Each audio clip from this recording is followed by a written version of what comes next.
Hariom. Hello everyone, my name is Suraj Gupta and today I am going to this topic called discrete mathematics. So if any student have facing difficulty in discrete mathematics, they can refer this video for the CT1. Okay, so let's start. So first topic is set. Now what do you mean by set? So we can say that collection of element is defined as set. For example, मैंने एक set define किया जिसमें 3 element है 1, 2, 3, तो ये हमारा set हो जाएगा बिकॉज ये 3 एलिमेंट का कलेक्शन है. अगेन सेट को डिफाइन करने के 2 तरीके होते हैं. The first one is called set builder form, set builder form, and the second one is called roster form. Now set builder form क्या होती है? We can say that set builder form में हम कंडीशन लिखते हैं, ठीक है, जो कि सेट को डिफाइन करेगा, एंड रोस्टर फॉर्म में हम सेट के सारे एलिमेंट को लिखते हैं. फॉर एग्जाम्पल, अगर मैंने एक सेट डिफाइन किया, set A is equal to, जिसके एलिमेंट हो गए वो हमें एक्स क्यू के फॉर्म में गिवन है, और कंडीशन क्या गिवन है हमें, that x should be less than 5 and x belongs to set of whole number. Now we know that whole number is nothing but all positive integers including 0. Now here we can say that अब क्योंकि x की value 5 से छोटी है और set whole number को belong कर रहा है, तो x की कितनी वैल्यू यहाँ पे आ सकती है, हम क्या बोल सकते हैं, x की वैल्यू आपकी 0 आ सकती है, 1 आ सकती है, 2 आ सकती है, 3 आ सकती है, एंड 4 आ सकती है. 5 नहीं आएगी क्योंकि यहाँ पे इक्वल टू का साइन नहीं है. अब सेट ए डिफाइंड कैसे है, ये जो x की वैल्यू आई इन सब का हमें क्यूब लेना है. सो 0 क्यूब आपका 0 हो जाएगा, 1 का क्यूब अगेन 1, 2 का क्यूब आपका 8, 3 का क्यूब आपका 27 एंड 4 क्यूब आपका 64. सो ये जो हमने पहला सेट डिफाइन किया, ठीक है, इसको हम लोग क्या बोलेंगे, इसको हम लोग बोलेंगे सेट बिल्डर फॉर्म. एंड जो सेकेंड फॉर्म जो हमने एलिमेंट लिखे सारे सेट के, that is called the roster form. ठीक है, नेक्स्ट टॉपिक की तरफ बढ़ते हैं. Type of set. सेट आपके कितने टाइप्स होते हैं? First one is null set. Null set का मतलब क्या बोल सकते हैं कि ऐसा सेट जिसके अंदर कोई एलिमेंट नहीं है, उसको हम नोट करते हैं 5 के साथ. सो अगर मैंने ये सेट डिफाइन किया जिसके अंदर कोई एलिमेंट नहीं है, जिसका कुछ नहीं उसका 5 होता है, तो इसको हम क्या बोलेंगे, इसको हम नल सेट बोलेंगे. The second one is finite set. Finite set का मतलब क्या हुआ, जिसके नंबर ऑफ एलिमेंट सीमित हैं या फिर फाइनाइट है, ऐसे सेट को हम बनाएंगे फाइनाइट सेट. एग्जाम्पल के लिए जैसे मैंने एग्जाम्पल लिया था, जो पहला एग्जाम्पल था हमारा, इसके अंदर 3 एलिमेंट है 1, 2, 3, सो that is called the finite set. या फिर जो हमारा दूसरा एग्जाम्पल था सेट ए, इसके अंदर भी 5 एलिमेंट्स है, that is called finite set. अब फाइनाइट सेट के बाद हमारा दूसरा क्या आएगा, इनफाइनाइट सेट. इनफाइनाइट सेट मतलब ऐसे एलिमेंट या फिर ऐसे सेट जिसके अंदर इनफाइनाइट एलिमेंट हो. फॉर एग्जाम्पल मैंने बोल दिया सेट ऑफ इंटीजर्स. आपको पता है कि इंटीजर कभी खत्म नहीं होंगे, from minus infinity to plus infinity there are we can not count. Okay, so there are infinite element in the set of integer, so that is called infinite set. Infinite set. Next की बात करते हैं, that is called, this is the first, this is the second and this is the third one, equal set. Now equal set क्या होते हैं, ऐसे set जिसमें number of element और जो एलिमेंट होंगे वो सेम हो. बेसिकली हम क्या बोलेंगे, जो आइडेंटिकल सेट हो. जैसे कि मैंने बोला सेट ए हमारा डिफाइंड है, इसके अंदर 3 एलिमेंट है A B C. Set B है हमारा, इसके अंदर भी एलिमेंट है ए बी सी. ठीक है, तो भले ही हम सेट का नाम अलग अलग दे रहे हैं, एक को हम सेट ए बोल रहे हैं, एक दूसरे को सेट बी बोल रहे हैं, लेकिन जो उसके अंदर का कंटेंट है या फिर जो नंबर ऑफ जो एलिमेंट है वो तो सेम ही है. तो ऐसे सेट को हम क्या बोलेंगे, इक्वल सेट. हम क्या बोलेंगे, A and B are the equal set. अगले पॉइंट की तरफ बढ़ते हैं, that is called equivalent set. This is the equivalent set.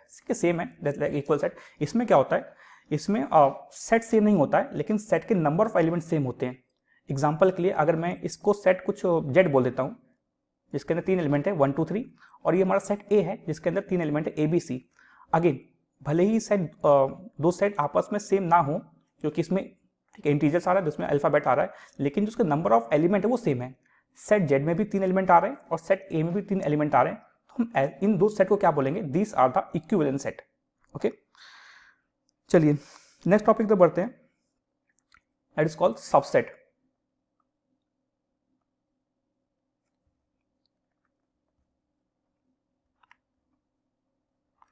Subset हम कैसे डिफाइन करेंगे, किसी भी सेट का अगर हमें कोई सेट गिवन है, अगर उसका हम कोई पार्ट ले लें, ठीक है, तो उसको हम क्या बोलेंगे, सबसेट बोलेंगे, और जिसका सिंबल होता है that is noted by this symbol. तो जैसे मैंने आपको सेट ए बोला, यहां पे 1 2 3, ठीक है, तो अगर मैं बोल देता हूं कि set B is equal to 1 2, ठीक है, अब ये जो हमने सेट लिया 1 2, ये इस ए का पार्ट है, तो हम क्या बोलेंगे, ये जो सेट आपका बी है ये सबसेट होगा सेट ए का। ओके, नाउ अब एक फॉर्मूला आपका आता है, वी कैन लर्न इट, किसी भी सेट के कितने नंबर ऑफ सबसेट आएंगे उसका फॉर्मूला आपका होता है 2 की पावर n। ओके, जो नेक्स्ट आपका पॉइंट आएगा that is called proper subset. Proper subset, इसमें फर्क क्या होता है प्रॉपर सबसेट में, प्रॉपर सबसेट में जो नंबर ऑफ एलिमेंट होंगे, ठीक है, वो जिसका प्रॉपर सबसेट है उसके एलिमेंट हमेशा उससे कम होंगे। एग्जांपल के लिए अगर मैं बोल दूं सेट ए हमारा 1 2 3 है और दूसरा मैंने सेट सी बोला 1 2 3, ठीक है, तो ये इसका सबसेट होगा। ओके, लेकिन इसमें क्या होगा कि दोनों सेट इक्वल हो जाएंगे। लेकिन प्रॉपर सबसेट में क्या होगा, कभी भी जो ओरिजिनल सेट है, जो नंबर ऑफ एलिमेंट होंगे वो हमेशा उससे एक कम रहेंगे, मिनिमम एक कम रहेंगे। ओके, सो हम क्या बोल सकते हैं यहाँ पे कि अगर सेट ए हमारा 1 2 3 है, तो जो प्रॉपर सबसेट होगा वो हमारा 1 2 हो सकता है, 2 3 हो सकता है, लेकिन वो कभी भी 1 2 3 नहीं होगा। और इसका सिंबल क्या होता है, this is noted by this symbol. Again there is one more formula, अगर कोई किसी भी सेट में n एलिमेंट्स हैं, तो अगर हमसे ये पूछता है कि उसमें कितने नंबर ऑफ प्रॉपर सबसेट बनेंगे, उसका फॉर्मूला क्या होगा, 2 की पावर n -1। इसलिए हम कर क्या रहे हैं कि हमने सारे सबसेट ले लिए, लेकिन हमने क्या किया, उन सारे सबसेट में से वो सेट जिसके हम सबसेट ले रहे हैं उसको हमने एक हटा दिया, तो हमें क्या मिल जाएगा, प्रॉपर सबसेट मिल जाएगा। ओके, चलिए अब कुछ अगले पॉइंट की तरफ बढ़ते हैं, that is called Venn diagram. Venn diagram क्या होता है, जैसे मैंने एक यूनिवर्सल सेट बनाया, यूनिवर्सल सेट मतलब ऐसा सेट जिसके अंदर दुनिया के सारे सेट आ जाएं। ओके, ऐसे सेट को हम क्या बोलेंगे, यूनिवर्सल सेट। अब इसमें ने क्या किया, दो सेट को हमने डिफाइन किया, इसको हमने सेट ए बोल दिया और इसको हमने सेट बी बोल दिया। नाउ अगर हम इस सेट को देखें, ठीक है, सो अगर हम इन दोनों सेट को देखें तो बेसिकली अगर हम देखें तो ये जो पोर्शन आ रहा है आपका, this portion, this is common in both set.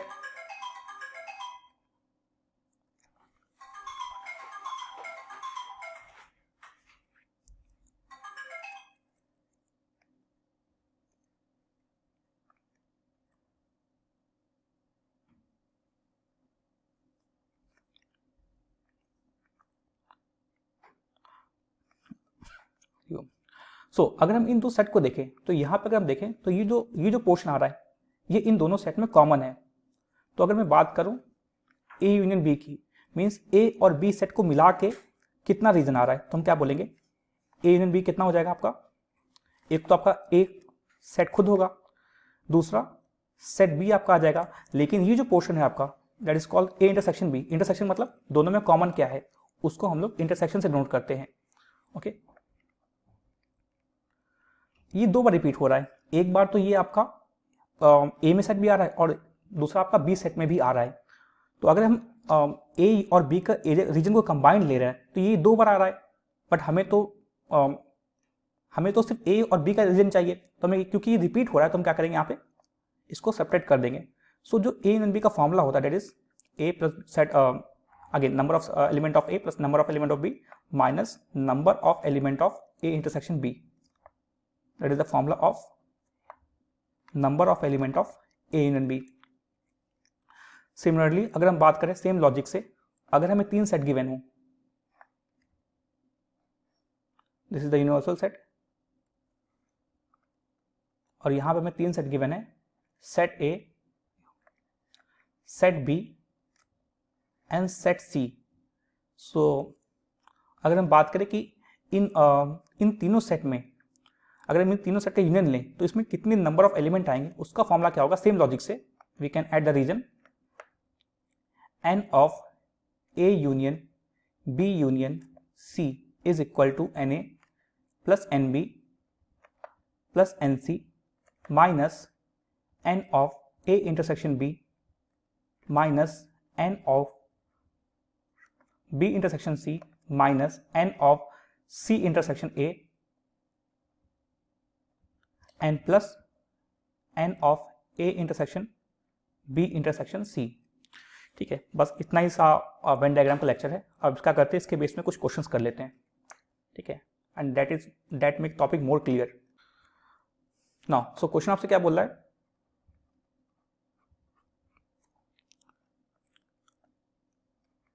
इन ए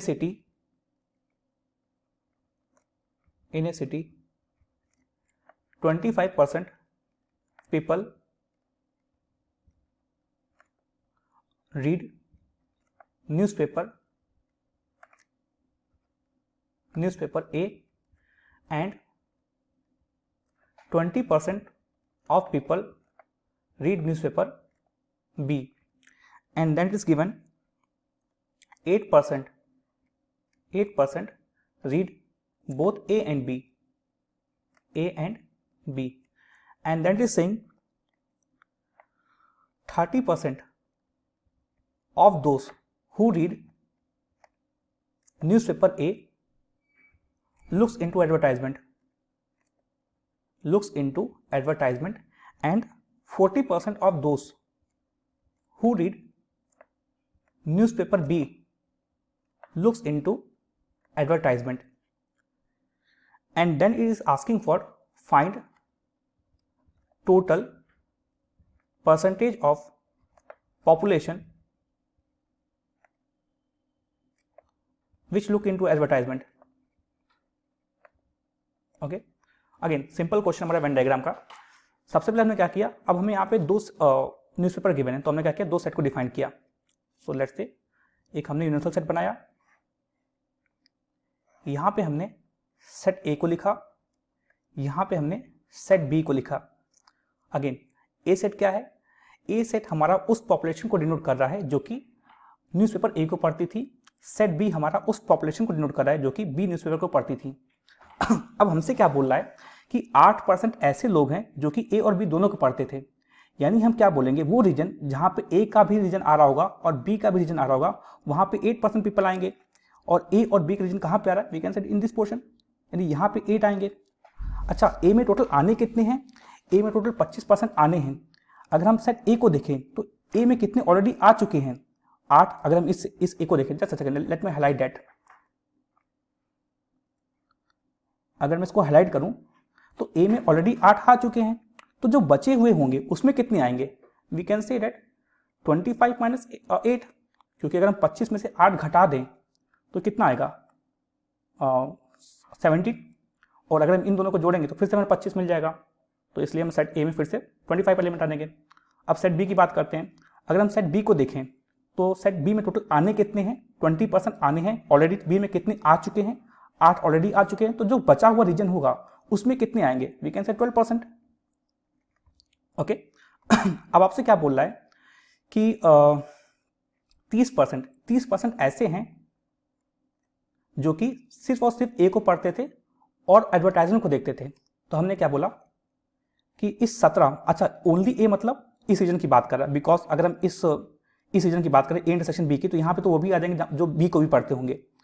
यानी हमसे क्या बोल रहा है कि इस 17 में से जो 17% लोग ए को पढ़ते हैं, उनमें से सिर्फ 30% लोग एड को देखते हैं।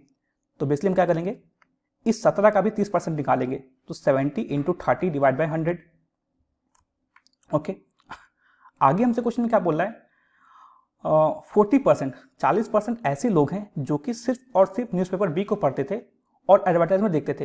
यानी हम क्या बोलेंगे, ओनली बी को पढ़ने वाले में से 40% लोग ऐड को देखते हैं। तो हमने क्या किया, इस 12 का भी 40% निकाला, और इन दोनों का अगर हम ऐड कर दें तो हमें टोटल पॉपुलेशन मिल जाएगी जो कि ऐड को देखती थी।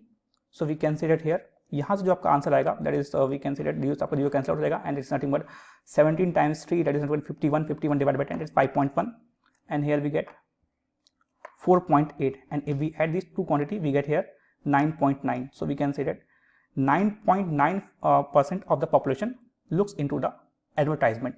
Okay, so let's move to our next question.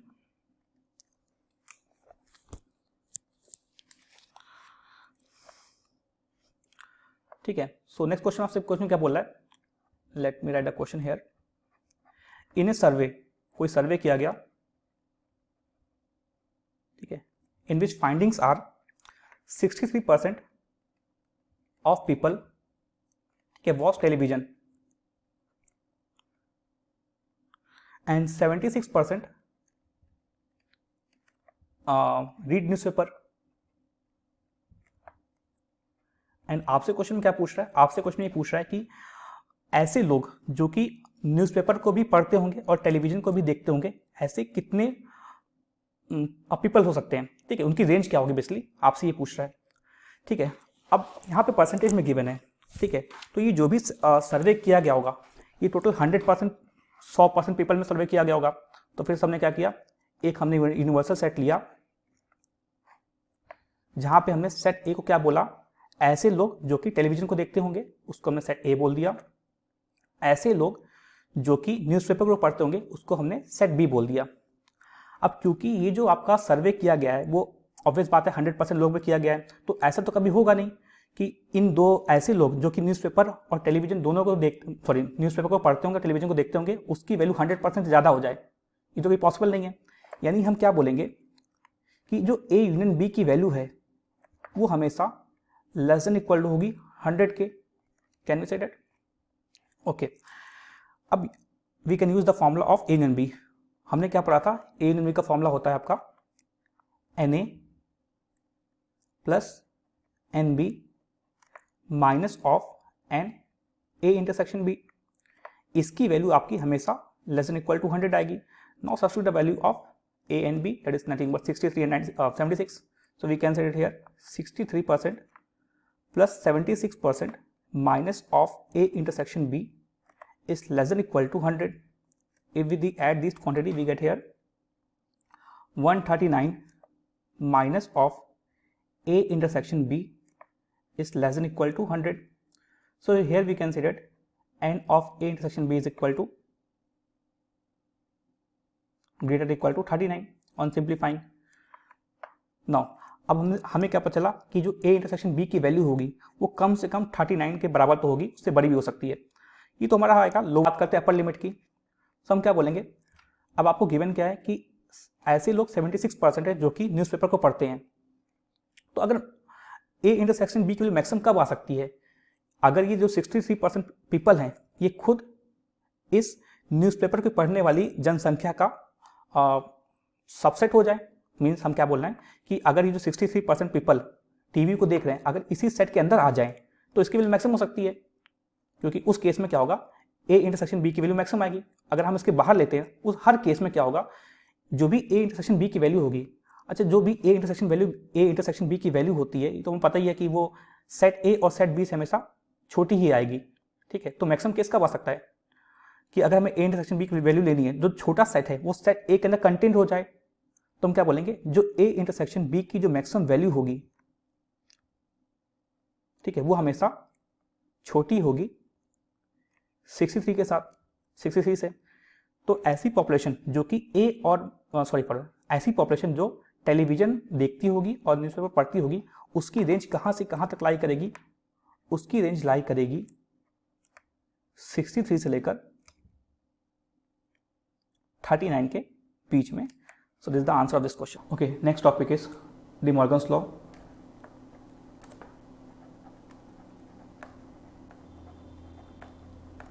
De Morgan's law. Now De Morgan's law आपसे क्या कहता है, अगर आप A यूनियन B का कॉम्प्लीमेंट लेते हैं तो ये किसके बराबर होगा, that will equal to A complement intersection B complement. Similarly अगर आप A इंटरसेक्शन B का कॉम्प्लीमेंट लेते हैं तो ये किसके बराबर होगा आपका, that will equal to A complement union B complement. बात करते हैं प्रूफ की. How can we prove that? अगर हमें पहला पार्ट प्रूव करना है तो हमने क्या बोला, जो भी हमारा पहले पार्ट में लेफ्ट हैंड साइड वाला सेट आ रहा है उसको हमने कुछ सेट कैपिटल P बोल दिया, और जो राइट हैंड साइड पे जो सेट आ रहा है उसको हमने कुछ कैपिटल Q बोला। अगर हमें ये प्रूव करना है कि P Q के बराबर है तो बेसिकली में क्या प्रूव करना होगा कि जो सेट P है, ठीक है, वो किसका प्रॉपर सबसेट है? सेट Q का। सिमिलरली अगर हम साथ ही साथ ये भी प्रूव कर दें कि जो सेट Q है वो किसका प्रॉपर सबसेट है? सेट P का, तो बेसिकली हम प्रूव कर देंगे कि P हमारा Q के बराबर होगा। ऐसा क्यों? क्योंकि अगर सेट P Q के अंदर लाई कर रहा है और Q P के अंदर लाई कर रहा है, ये तो तभी पॉसिबल हो सकता है जब दोनों सेट आपस में कोइंसाइड कर जाएं। अदरवाइज ये तो पॉसिबल नहीं है कि कोई एक ऑब्जेक्ट 1 है, कोई एक ऑब्जेक्ट 2 है, जो ऑब्जेक्ट 2 है वो ऑब्जेक्ट 1 के अंदर लाई कर रहा है और ऑब्जेक्ट 1 भी ऑब्जेक्ट 2 के अंदर लाई कर रहा है, और वो दोनों अलग अलग भी हैं, मीन्स उनका साइज अलग अलग है। ये तो पॉसिबल हो नहीं सकता, ये तभी पॉसिबल हो सकता है जब वो दोनों सेट आपस में बराबर हो। ओके, सो हमने क्या बोला,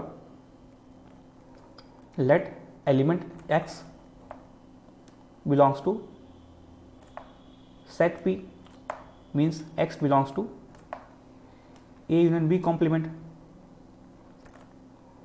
सो अगर A जो भी हमारा एलिमेंट x है अगर वो A union B कॉम्प्लीमेंट से बिलोंग कर रहा है, इसका मतलब क्या हुआ, x should not belongs to, या फिर x बिलोंग नहीं कर रहा होगा A union B के। और अगर x हमारा A union B को बिलोंग नहीं कर रहा है तो फिर वो ना तो A को बिलोंग कर रहा होगा और साथ ही साथ ना तो B को बिलोंग कर रहा होगा। सो अगर एलिमेंट x ना तो हमारा B को बिलोंग कर रहा है ना तो A को बिलोंग कर रहा है, so we can say that जो हमारा एलिमेंट x है वो बिलोंग कर रहा होगा A complement and B complement को, और we can say that x belongs to A complement intersection B complement, and which is nothing but, now here we have for any element x belongs to Q also belongs to, sorry for it so here we have any element x belongs to P also belongs to Q, so this means that P is a proper subset of Q। okay, अगले part की बात करते हैं। अब ये prove करना है कि जो हमारा सेट Q होगा वो प्रॉपर सबसेट होगा P का। कैसे प्रूव कर सकते हैं? अगेन हमने क्या बोला, let say element small x belongs to set capital Q,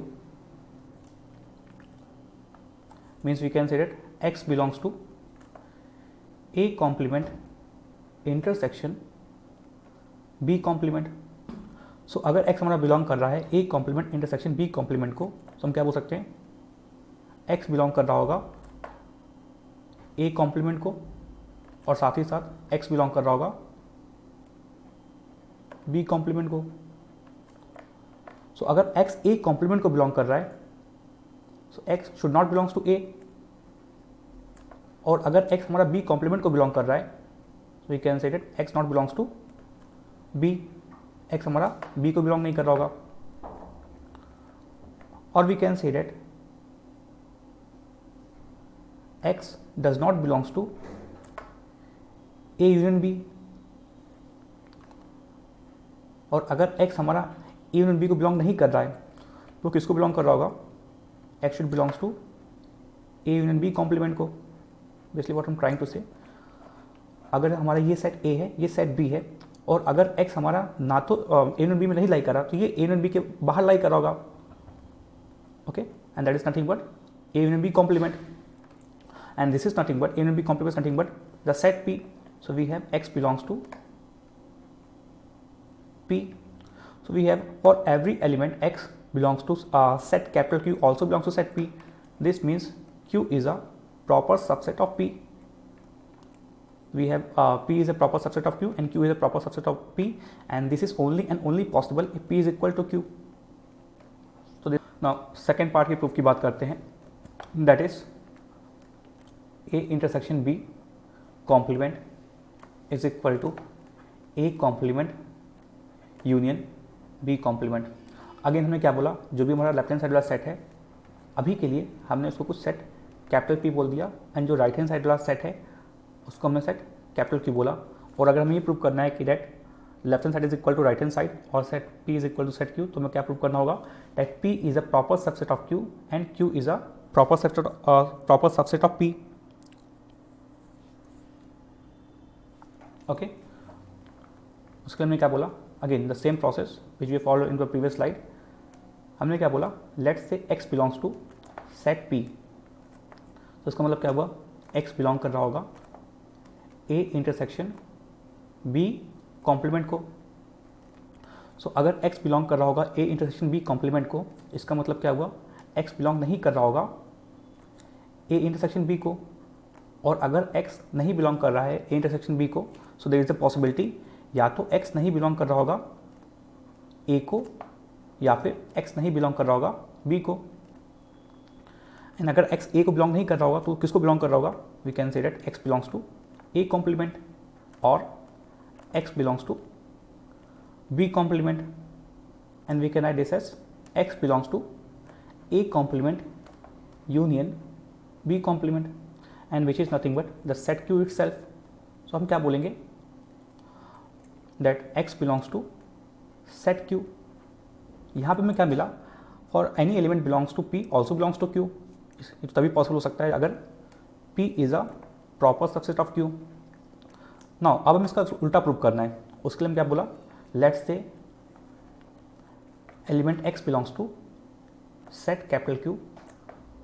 so we can say that x belongs to set Q is this part A complement union B complement. So अगर x हमारा A complement union B complement को belong कर रहा है तो हम क्या बोलेंगे, x बिलोंग कर रहा होगा A कॉम्प्लीमेंट और x बिलोंग कर रहा होगा B कॉम्प्लीमेंट को. एंड अगेन अगर x हमारा बिलोंग कर रहा है A कॉम्प्लीमेंट को, so we can say x does not belongs to A और x does not belongs to B. So we can say that x does not belongs to A intersection B. और अगर x हमारा A intersection B को belong नहीं कर रहा होगा तो कहाँ बिलोंग करेगा, इसे कॉम्प्लीमेंट को. So we can say that x belongs to A intersection B whole complement again which is this part is nothing but the set P. So we have x belongs to set P. So we have any element belongs to Q also belongs to P. So this is only possible when Q is a proper subset of P. Now we have P is a proper subset of Q and Q is a proper subset of P. So this means set Q is equal to set P. Okay, so this is the proof of De Morgan's law. Okay, next topic की बात करते हैं, that is power set.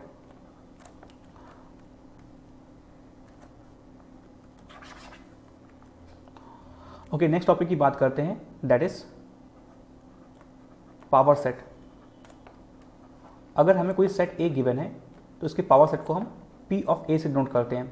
अब बात करते हैं कि power set होता क्या है. अगर हमें कोई सेट गिवन है तो अगर हम उस सेट के सारे सबसेट को इंक्लूड कर लें एंड वो set itself and null set, तो जो हमारा कंबाइंड सेट मिलेगा that is called the power set of that given set.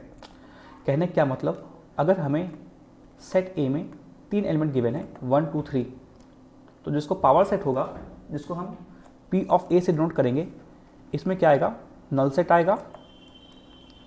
इसके अलावा जितने भी A के सबसेट बन सकते हैं वो सारे इंक्लूडेड होंगे. Means we can say that 1 2 then we have 1 2 1 3 2 3 and set A itself means 1 2 3. So basically हमने क्या करा, पावर सेट ऑफ A में नल सेट लिखा, सेट A को लिखा और इसके जितने भी पॉसिबल सबसेट बन सकते थे उन सबको इंक्लूड किया. तो ये जो हमें कंबाइंड सेट मिला that is called the power set of A. Now power set of A में कितने एलिमेंट आएंगे, इसका जो फॉर्मूला होता है दैट इज 2 की पावर n. सो हमें सेट A में दिख रहा है 3 एलिमेंट हैं. सो बिना हम पावर सेट लिखे ये फाइंड कर सकते हैं कि पावर सेट ऑफ बिना हम पावर सेट लिखे ये फाइंड कर सकते हैं कि पावर सेट ऑफ A में कितने एलिमेंट लाई करेंगे. तो हम क्या बोलेंगे, number of element lie in power set of A is given by 2 to the power 3, because यहाँ पे 3 एलिमेंट है, इट इज इक्वल टू 8। इसको वेरीफाई कर लेते हैं।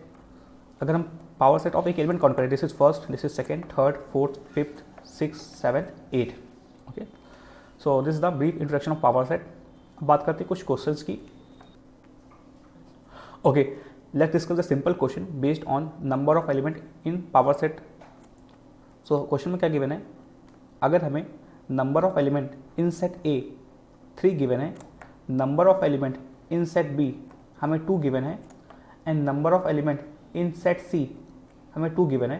सो बेसिकली हमसे क्या पूछ रहा है, अगर हमने किसी कांस्टेंट के को डिफाइन किया, number of element in power set of A divide by number of element in power set of B times number of element of power set of C. हमसे क्या पूछ रहा है, के की वैल्यू क्या होगी। ओके, सो हम क्या बोलेंगे, वी नो डेट अगर सेट ए में 3 एलिमेंट हैं तो P of A, power set of A में कितने एलिमेंट हो गए, 2 to the power 3, that is nothing but 8। And अगर हम इसका पावर सेट लेते हैं, that is power set of A, इसमें कितने एलिमेंट होंगे, 2 टू द पावर 8। अगर सेट बी में 2 एलिमेंट हैं, नंबर ऑफ एलिमेंट 2 हैं, तो पावर सेट ऑफ बी में कितने एलिमेंट हो गए, 2 to the power 2, that is nothing but 4। So अगर हम इसका पावर सेट लेते हैं, that is power set of B, इसमें कितने नंबर ऑफ एलिमेंट होंगे, 2 टू द पावर 4। सिमिलरली अगर हम सेट सी की बात करते हैं, सो अगर सेट सी में 2 एलिमेंट हैं, so power set of C में कितने एलिमेंट होंगे, 2 to the power 2, that is nothing but 4। And अगर हम इसका पावर सेट लेते हैं, that is P of C, this is nothing but we can say it 2 to the power 4। Now अगर ये सारी वैल्यू हम के में सब्स्टिट्यूट कर दें, so we can say it K is equal to 2 to the power 8 divide by 2 to the power 4 times 2 to the power 4। जब भी बेस सेम होता है तो पावर ऐड होती है, so we have here 2 to the power 8 divide by 2 to the power 8, so the value of K is 1। Is the final answer of this question. Now in next lecture we will discuss relation, functions, and जो भी हमारा CT1 का syllabus remaining है, we will cover that in next lecture.